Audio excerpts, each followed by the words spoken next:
ధనుసు రాశి వారికి వృత్తి ఉద్యోగుల పరంగా ఈ వారం సానుకూల పరిస్థితులు గోచరిస్తోంది.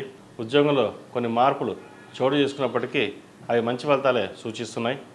వివాహాది శుభకార్యాల విషయంలో మీ వంతుగా మీరు కృషి చేస్తారు. వారికి సహాయం చేసే విధంగా మీరు ఉంటారు. అలాగే బంధుమిత్రులతో కలిసి సఖ్యత ఏర్పరచుకోవడానికి ప్రయత్నం చేస్తారు. అయితే ఎంతవరకు ఉండాలో అంతవరకే ఉండి మిగతాది పక్కన పెట్టడం అనేది చెప్పదగిన సూచన.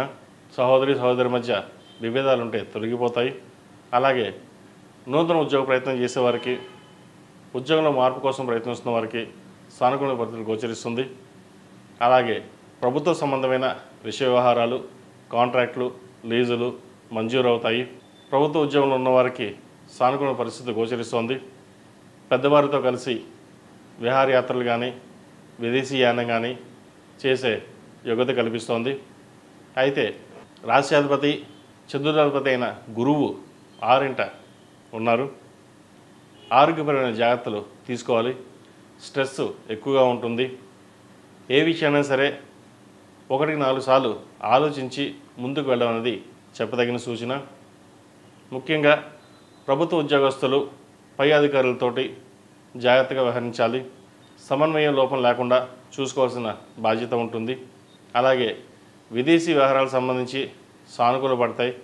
విదేశీ యానం చేసే అవకాశాలు గోచరిస్తోంది. ఉద్యోగ మార్పు కోసం ప్రయత్నిస్తున్న వారికి ఉద్యోగ మార్పు లభిస్తుంది. అలాగే కుటుంబ సభ్యుల్లో పెద్దలు కావచ్చు, పిల్లలు కావచ్చు, ఆరోగ్యం పట్ల జాగ్రత్తలు వహించాలి. వ్యాపార అభివృద్ధి బాగుంటుంది. వ్యాపారంలో రొటేషన్స్ బాగుంటాయి. ఏదైనా నూతన వ్యాపారం ప్రారంభించాలనుకుంటారు. అయితే కొంతకాలం వేచి ఉండడం అనేది చెప్పదగిన విషయం. వీరికి అర్ధాష్టమ శని ప్రారంభం కాబోతుంది. వాటి విషయంలో కొన్ని పనులు నిదానంగా సాగుతాయి. కొన్ని పనులు వెనక్కి వెళ్తుంది. క్రయ విక్రయాలు అంత లాభసాటిగా ఉండదు. ఏదైనా అమ్మాలనుకున్నప్పుడు అవి లేటుగా ఉంటుంది.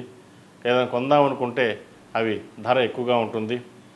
కాబట్టి వీటి విషయంలో కొంత జాగ్రత్తగా ఉండి ముందుకు వెళ్ళడం అనేది చెప్పదగిన సూచన. విద్యార్థులకు కాలం అనుకూలంగా ఉంది. ఐఏఎస్, ఐపీఎస్ గ్రూప్స్కి ప్రిపేర్ అవుతున్న వారికి, వైద్య వృత్తిలో ఉన్న వారికి, సినిమా ఇండస్ట్రీ వారికి, చార్టెడ్ అకౌంట్స్, రియల్ ఎస్టేట్ రంగాల వారికి కాలం అనుకూలంగా ఉందని చెప్పచ్చు. చేసే ప్రతి పనిలోనూ ఒక అడుగు ముందుకు వేస్తారు. అయితే సప్తమంలో కుజుడు ఉండడం వల్ల క్రయ విక్రయాలకు సంబంధించి, భూమికి సంబంధించి చేదాకా వచ్చి చేయి జారిపోయే అవకాశాలు గోచరిస్తోంది. వివాహాది శుభకార్యాల విషయంలో కొంత జాప్యం జరిగినా మంచి సంబంధం కుదురుతుంది. సంతానం లేని వారికి సంతాన ప్రాప్తి కలుగుతుంది. ఏదైనా ఒక నిర్ణయం తీసుకునేటప్పుడు నలుగురి సలహాలు తీసుకుని ముందుకు వెళ్ళడం అనేది చెప్పదగిన సూచన. సొంత నిర్ణయాలు అంత యోగించవు. ఏదైనా నిర్ణయాలు తీసుకున్నప్పుడు ఆచితూచి వ్యవహరించండి. ఈ రాశిలో జన్మించిన స్త్రీలకు వృత్తి ఉద్యోగాల పరంగా, వ్యాపార పరంగా సానుకూల పరిస్థితి గోచరిస్తోంది. ఉద్యోగంలోని కొన్ని మార్పులు చోటు చేసుకుంటాయి. కింది స్థాయి నుంచి పై స్థాయి వరకు ఉన్న సహోద్యోగులతో విభేదాలు రాకుండా చూసుకోవాలి. మీరు నలుగురితో పాటు కలిసి వెళ్ళాలి. అందరూ బాగుండాలని ధోరణి మీద ఉంటుంది. వారు మీ మీద దుష్ప్రచారం చేసే అవకాశాలు కూడా లేకపోలేదు. కాబట్టి వాటి విషయంలో కొంత జాగ్రత్త వహించాలి.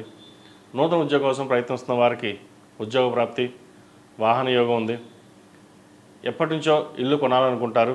అది ఈ వారం నెరవేరే అవకాశంగా చెప్పవచ్చు. ముఖ్యంగా ఆరోగ్య సంబంధించిన విషయాలు జాగ్రత్త వహించాలి.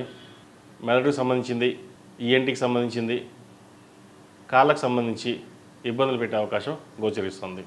ఈ రాశివారు ప్రతిరోజు ప్రతినిత్యం ఓం నమః శివాయతో దీపారాధన చేయడం, అలాగే కుదిరితే ప్రతి సోమవారం నాడు రుద్రాభిషేకం చేయించుకోవడం చెప్పదగిన సూచన. ఈ రాశిలో జన్మించిన వారికి కలిసి వచ్చే సంఖ్య 5, కలిసి వచ్చే రంగు వైట్. ఏదైనా పని మీద బయటికి వెళ్ళేటప్పుడు గురువారం కానీ శనివారం నాడు కానీ వెళ్ళండి. మంచి ఫలితాలు సంప్రాప్తిస్తాయి. ఈ రాశి వారికి అర్ధాష్టమ శని ప్రారంభం కాబోతుంది కాబట్టి 8 శనివారాలు శనికి తైలాభిషేకం, శనికి జపం, అఘోర పాశుపత హోమం చేయించడం చెప్పదగిన సూచన. ఈ పూజా స్టోర్.in పసుపు కుంకుమ నుంచి దేవతా విగ్రహాల దాకా అన్ని రకాల పూజలు, వ్రతాలు, వివాహం, గృహప్రవేశం, హోమాది శుభకార్యాలకు కావలసిన పూజా సామాగ్రి అంతా ఒక్క క్లిక్తో మీ ఇంటి వద్దకే. నేడే ఆర్డర్ చేయండి మీ ఈ పూజా స్టోర్ .in లో. One stop for all puja needs.